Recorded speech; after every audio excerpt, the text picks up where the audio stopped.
Ok la famille, j'espère que vous allez tous très bien. Aujourd'hui, nouvelle vidéo donc qui va faire suite à la vidéo que je vous ai postée hier normalement, donc sur le cours du logarithme népérien, voilà, où j'essaye en 10-15 minutes maximum à vous donner toutes les propriétés sur cette fonction-là, à vous la faire découvrir, à vous donner voilà, quelle est sa dérivée, quelles sont les différentes petites formules, règles opératoires qu'il faut connaître sur la fonction donc logarithme népérien. Et donc là aujourd'hui, nouvelle vidéo qui va concerner donc toutes les méthodes. Je vais essayer de faire voilà, je pense 2 exercices aujourd'hui, des exercices bilan, donc qui reprennent vraiment à peu près toutes les formules que je vous ai mis donc dans la vidéo du cours, ou alors que vous avez dû voir avec votre professeur en classe. Comme ça au moins on s'entraîne et let's go, on est parti. Donc les exercices encore une fois s'affichent à l'écran. Donc là il y aura le premier exercice qui est un peu plus court que le second, mais encore une fois voilà, avec ces 2 exercices là normalement vous devriez voir tout ce qu'il faut savoir sur cette fonction. Et ah oui, et j'avais une dernière petite chose à vous dire. Effectivement, n'hésitez pas à aller me suivre sur TikTok, donc je vous l'affiche à l'écran. Et également donc sur la chaîne YouTube, n'hésitez pas à partager toutes les vidéos, à liker, à vous abonner. Et voilà, si vous savez que ça vous a aidé, n'hésitez pas à le partager avec vous, avec tous vos copains, toutes vos copines. Comme ça au moins, vous pourrez vous entraider. Et j'espère que le travail que je fais, ça peut vous aider à mieux comprendre certains concepts, à mieux apprendre les méthodes. C'est le but. Ok, on est parti. Donc, exercice 1. Donc là, vous l'avez à l'écran. Donc, on vous dit qu'on a une fonction qui est définie donc sur 0 plus l'infini, donc exclu. Et on vous donne la fonction f de a, donc f de x sur a, donc qui est égal à a moins ln de x divisé par a. On vous donne donc la courbe représentative, d'accord? Et on vous met l'espèce d'air, donc la surface en bleu, qui est représentée donc par les petits pointillés. Donc, et on a donc le point d'intersection qui est le point M sur la courbe rouge. Ok? Donc, qu'est-ce qu'on nous demande dans une première petite question? On nous demande à tout point M appartenant à la courbe donc, de cette fonction-là, on associe le point P, donc qui est le projeté orthogonal de M sur l'axe des abscisses. D'accord? Donc on part de M, on passe à la verticale et on va avoir notre point P, donc là qui vaut 6. Ok? Et on va avoir donc le projeté, donc le point Q, pardon, qui sera le projeté orthogonal de M sur l'axe des ordonnées. D'accord? Donc on a Q, 0, P et M, ou O, P et M. Ok? Et on nous demande donc pour la première question de déterminer les coordonnées du point M pour lesquelles l'aire du rectangle OPMQ est maximale. Bon, déjà ce qu'on voit ici, c'est que effectivement on va essayer de traduire mathématiquement qu'est-ce que cette aire-là. Donc je peux marquer première question que déjà on va noter que l'aire donc de OPMQ, d'accord, c'est égal à quoi? Bon, là, vous voyez que c'est un rectangle. Bon, l'aire d'un rectangle, on sait que c'est longueur fois la largeur. Donc là, on a quoi? On va avoir, on peut mettre que c'est en X, parce que là, c'est un point M qui est tombé en pile en 6, mais si c'est un autre point M qui se balade un peu sur la courbe, ce sera, on va dire, sur l'axe des abscisses, il aura une abscisse X. D'accord? Donc la longueur sera égale à X, et la hauteur du rectangle sera égale, du coup, f de X. Ok? Donc on sait que ce sera X fois f de X. Ok? Ça, si on essaie de le remplacer du coup par la formule qu'on nous donne dans l'énoncé, x, ça reste x, et f de x, donc là du coup, ce sera, alors on va noter ça du coup, f de x par rapport au point A, d'accord? C'est ça, exactement. Donc fa de x, on sait que c'est égal à a moins ln de x sur a, ok? Donc une fois qu'on a ça, on peut peut-être essayer de simplifier. Je ne sais pas si ça va nous servir. Ça va nous donner ax moins x ln de x sur a.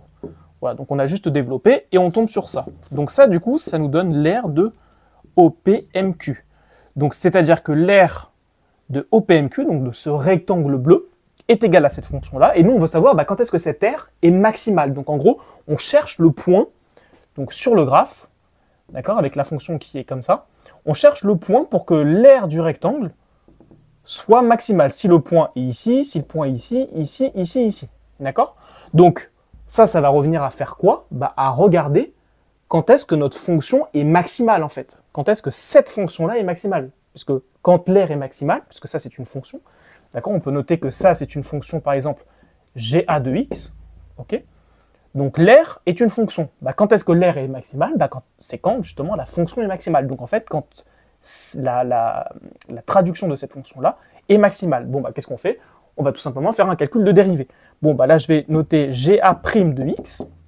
Si on essaie de faire la dérivée de ça, ça va nous donner A moins, donc là on a une multiplication de fonctions, on a la fonction x et la fonction ln de x sur a, donc ça va nous donner u fois v, donc d'accord, je vous le remets ici, uv, si vous voulez, prime, ce sera égal à u' v plus uv', voilà, ça c'est la petite formule de la dérivation, donc ça, si on essaie de le faire, ça va nous donner ln de x sur a, plus x, et là ça va nous donner 1 sur a, le tout divisé par x sur a.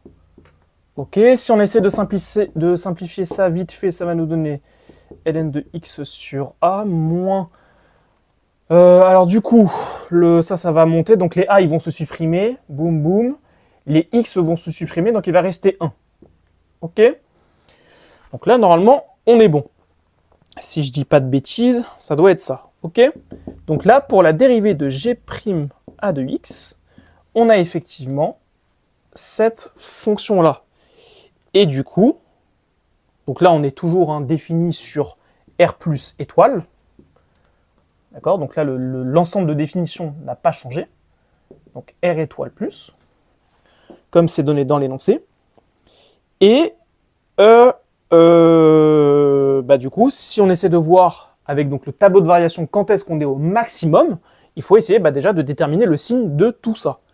Ok, donc là, nous, notre A, il a quoi? On sait que le A, d'accord, le A, il appartient à R plus étoile. Également, ok. On va essayer donc de déterminer le signe de tout ça.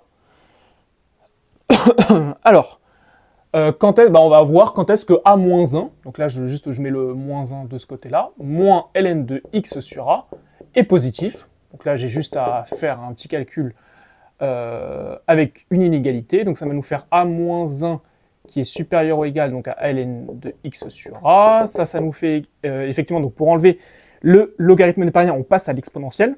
Donc exponentielle de A-1, c'est supérieur ou égal donc à exponentielle de ln de x sur a, ça c'est égal à x sur a. Donc ça équivaut à dire que x sera inférieur ou égal, d'accord? Juste je réécris dans l'autre sens.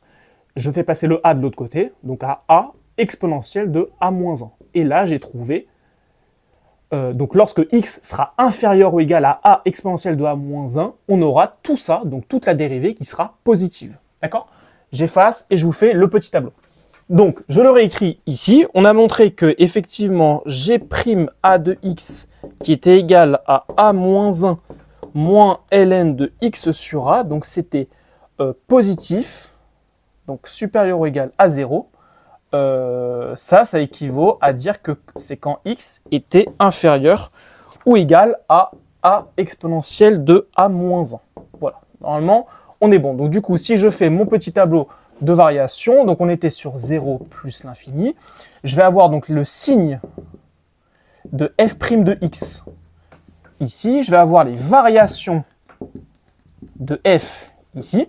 Donc là, quand on est en a exponentielle de a-1, donc cette valeur-là, donc quand x est inférieur à ça, ça c'est supérieur ou égal à 0, d'accord, donc c'est positif. Là, ça vaut 0. Et quand x est strictement supérieur à ça, ça ce sera du coup strictement négatif. Ok? Du coup, on sait qu'effectivement, la fonction va être croissante, puis décroissante, et donc va atteindre ce qu'on cherchait, le maximum en ce point-là. D'accord? Donc là, ce sera f de, donc là c'est a, excusez-moi. Alors là, du coup, c'est pas f, excusez-moi, c'est g. Voilà. Toujours, voilà. Et là, c'est les variations du coup de l'air. Et l'air, on a dit que c'était g de a. Ok? Donc là, la fonction g, moi, je l'avais assimilée à l'air OPMQ.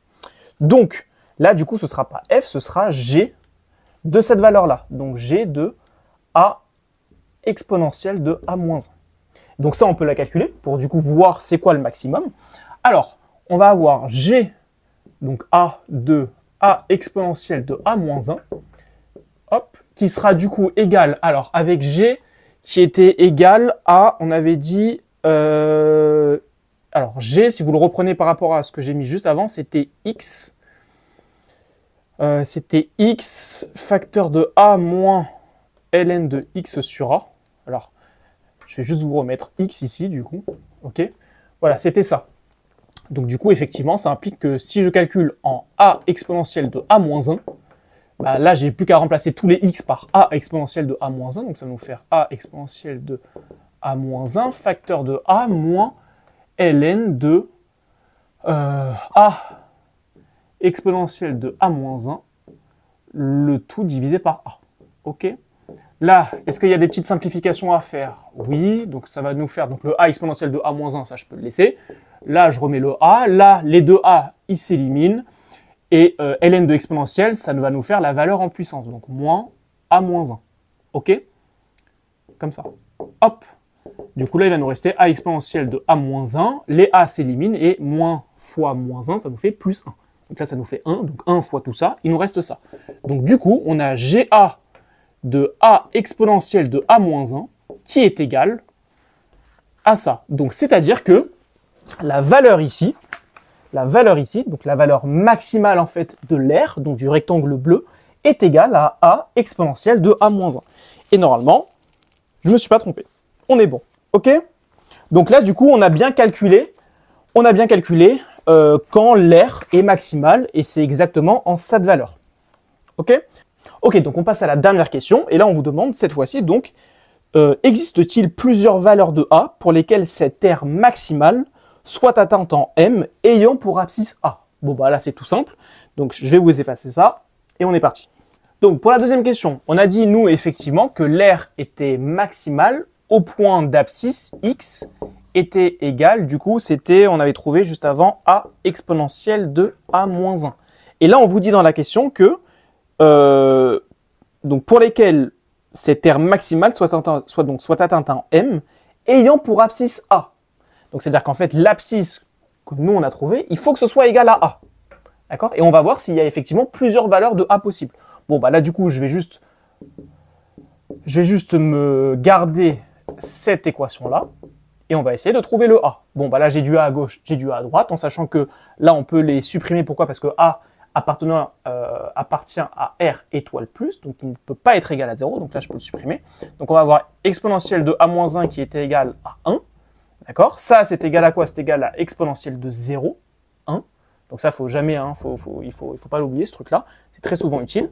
Et du coup, bah, exponentielle de A-1 qui est égal à exponentielle de 0, ça veut bien dire que A-1 est égal à 0 du coup, ok? Et donc ça équivaut à dire que A est égal à 1, forcément. Donc non, il n'y a pas plusieurs valeurs, il n'y en a qu'une seule, pour laquelle, effectivement, M a une abscisse de A, et l'aire du rectangle sera maximale. Et c'est en A égale à 1. Okay? Donc là, on a fini le premier exercice, et on passe au deuxième dès maintenant. Alors, je vous fais un tout petit break ici, parce que là, en fait, j'ai fini donc, les deux exercices. Je me suis rendu compte que la vidéo était beaucoup trop longue, en sachant que le deuxième exercice que vous allez voir donc, dans la prochaine vidéo, donc je vais faire deux vidéos séparées, c'est un exercice qui est tombé au bac S donc de l'Amérique du Nord, si je me souviens bien, en 2015. Donc voilà, il m'a pris une petite vingtaine de minutes, peut-être un petit peu moins avec le montage. Mais voilà, si je compile les deux exercices, ça va faire vraiment une vidéo qui est trop longue. Comme ça, au moins, je vous la split en deux. Donc vous aurez voilà, tout simplement deux vidéos sur les exercices donc, du logarithme népérien pour avoir tout simplement toutes les méthodes.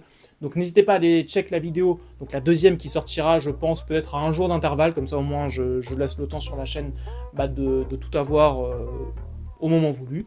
Donc j'espère que les deux vidéos vous auront aidé. Et moi, je vous dis à plus.